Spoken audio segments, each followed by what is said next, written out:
Muy buenos días. El día de hoy estamos con Juan Carlos Luján Zavala, que es gestor de contenidos, consultor en comunicación digital y tallerista sobre inteligencia artificial. Muchas gracias por regalarnos un momento de su tiempo. Y bueno, vamos a comenzar con la receptiva entrevista. Nuestra primera pregunta es, ¿cuál fue su primer contacto utilizando inteligencia artificial en el ámbito profesional?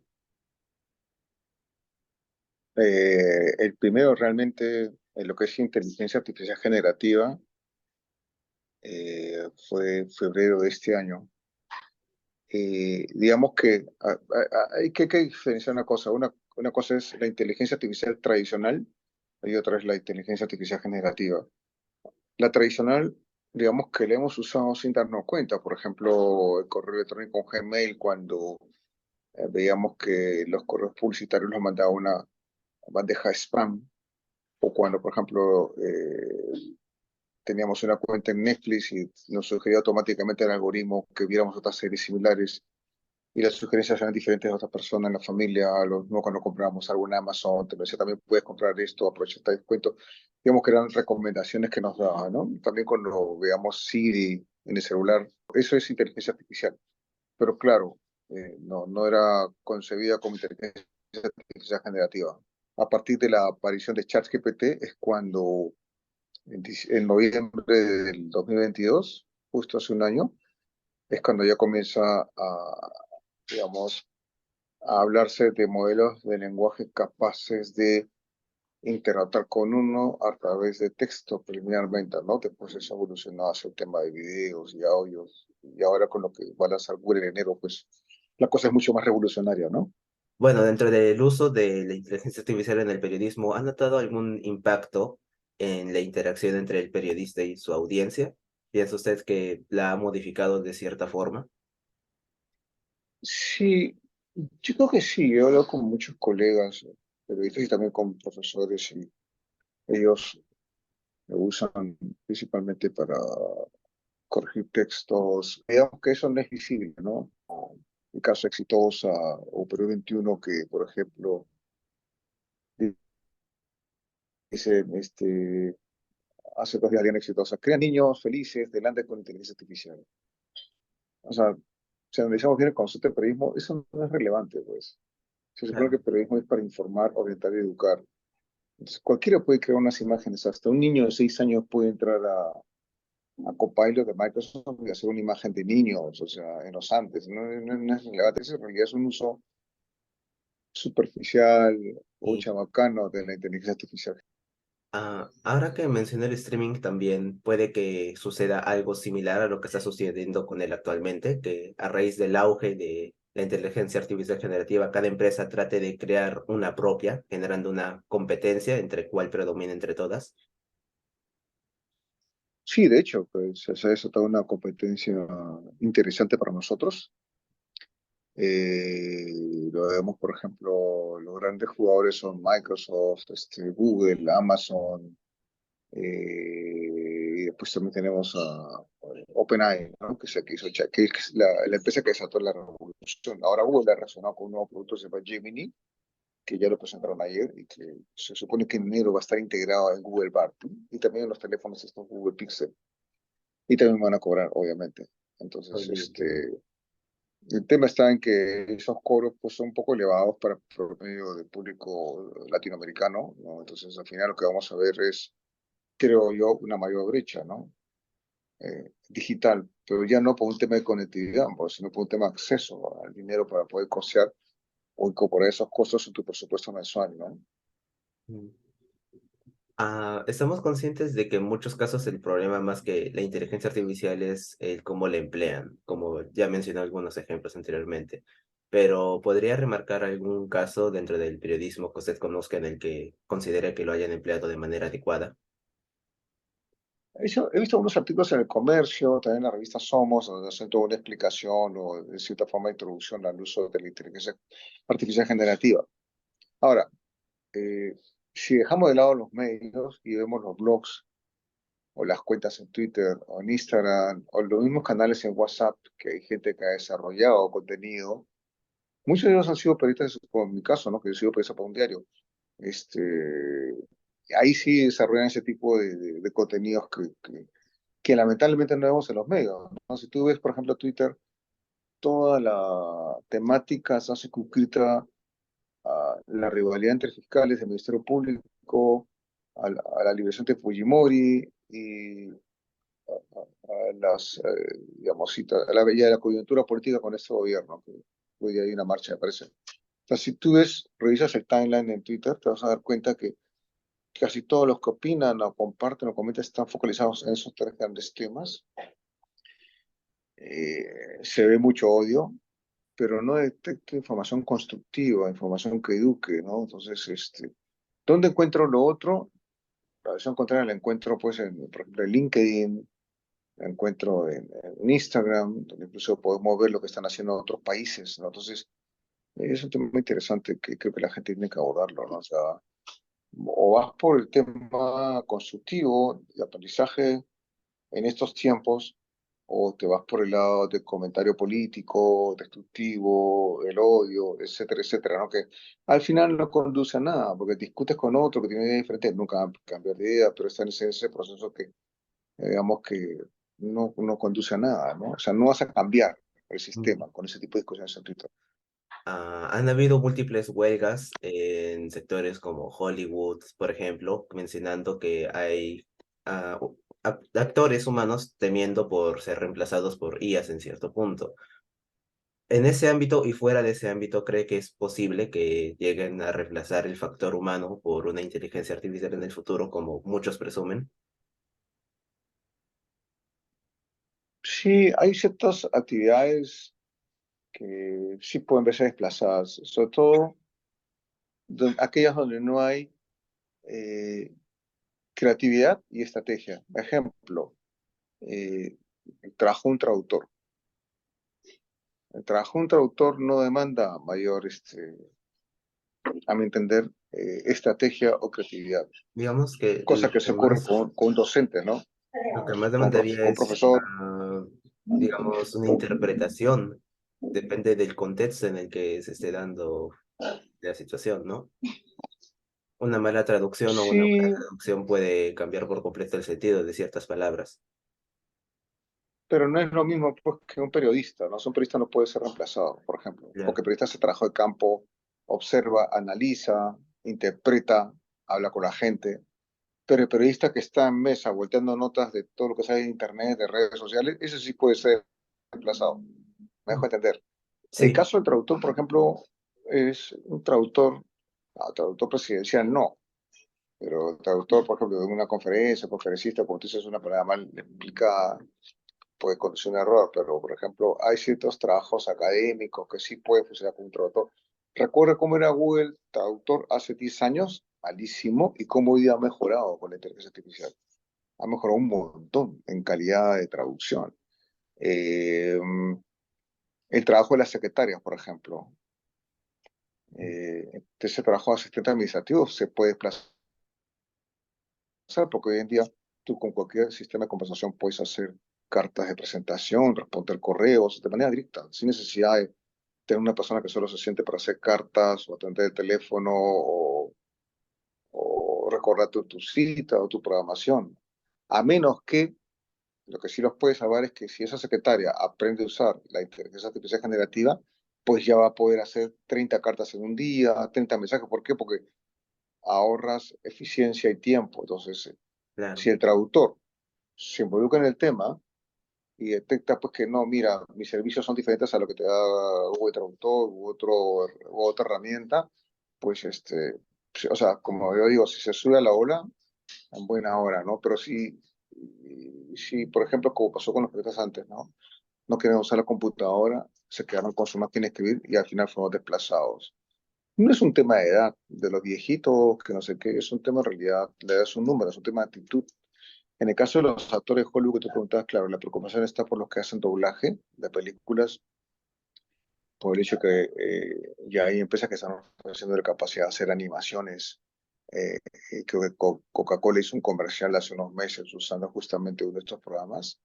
Entonces, sí, eso ha desatado preocupación entre los actores. Eh, pero lo último que leí es que están desarrollando ellos su propio modelo de lenguaje para los actores de Hollywood. Claro, tienen todo el dinero para hacerlo, entonces el futuro está por los modelos de lenguaje.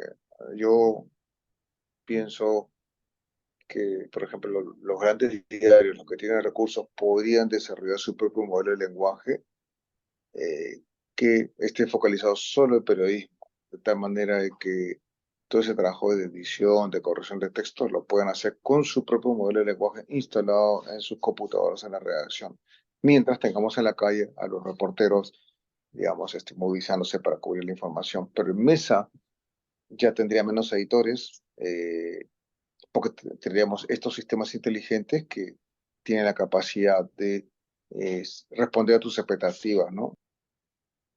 Con respecto al uso erróneo de estas, en caso de que se descubra que el autor de cierto trabajo periodístico, ya vayamos a una tesis o un libro, utilizó inteligencia artificial para realizar su escritura, ¿qué sanciones puede Ujú. sufrir este? Bueno, ahí es el tema que yo siempre hablo, es el tema del uso ético y responsable. O sea, el alumno o el autor o el colega no tiene que autoengañarse, ¿no? Eh, vamos, si yo soy especialista en un tema, por ejemplo, uso la inteligencia artificial para trabajar los textos y yo puedo usar para que me corrija un texto determinado, no significa que estoy apropiándome la propiedad intelectual de alguien. Pero claro, puede haber otro que, si antes ya copiaban tesis, antes que aparezca la inteligencia artificial, y tenemos a un gobernador regional tremendo copión, y se evidencia que copió, porque, como yo digo, ¿no? Al uno que copia y no sabe argumentar lo que hizo oralmente, está perdido. Pues bien, este personaje que hablo, hasta ahora no puede expresarse oralmente de forma adecuada, como un académico, siendo propietario de universidades y Claro. teniendo tantos cartones, o sea, ahí te das cuenta que no fue el autor del documento, ¿no? O sea, creo que es el mejor ejemplo andante, vigente, que tenemos hoy en día en el país de personajes que tienen grandes cartones y que supuestamente los han obtenido de manera legal, entre comillas, pero en la práctica ves que no es así. Y en el Congreso también hay varios así, ¿no? Yo he visto cuando hacen presentaciones, incluso ministros en sus PPTs que solo se dedican a leer, no demuestran la habilidad de que, ok, PPT es un soporte audiovisual, pero yo expongo porque yo domino el tema, yo lo conozco. No ves eso, te das cuenta también en los elementos visuales que emplean de que los colores, la técnica de los colores, la técnica de uso de las fuentes, el contraste, detalles que son implícitos en uno cuando trabaja ese tipo de temas, ¿no? O porque de repente en la universidad no le enseñaron a vender productos, a gestionar proyectos. Entonces, eso es evidente y eso uno se da cuenta, no es, no, digamos que si el alumno plagia o usa trabajo de otro, bueno, luego lo conocemos en el mundo real, como se dice en la cancha, y no tiene esa habilidad que supuestamente la pregona, pues ahí, ahí queda en evidencia, ¿no?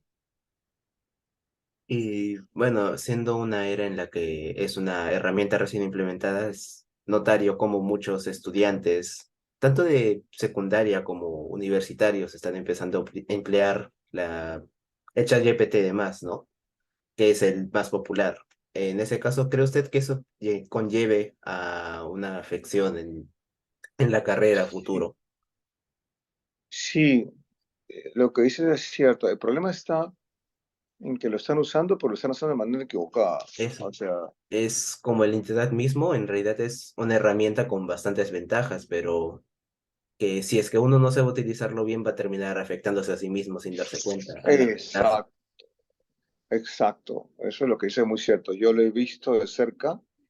Eh, justo esta semana estoy terminando unos talleres con profesores de la UPAO en Trujillo, son como 150 profesores, este grupo de profes. Y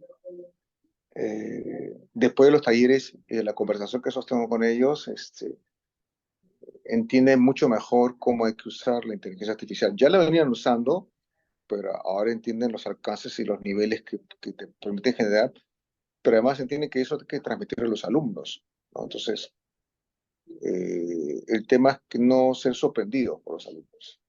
Entonces, yo creo que lo que tú señalas es importante, que así como la Universidad de UPAO, otras universidades deben preocuparse por el tema de la formación de los profesores en cómo es este tema de la inteligencia artificial generativa, que no solo es ChatGPT, hay más de 6.000 herramientas hoy día en el mercado.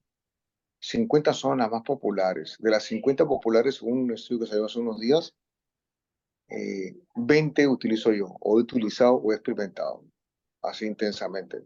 Pero habían 30 más.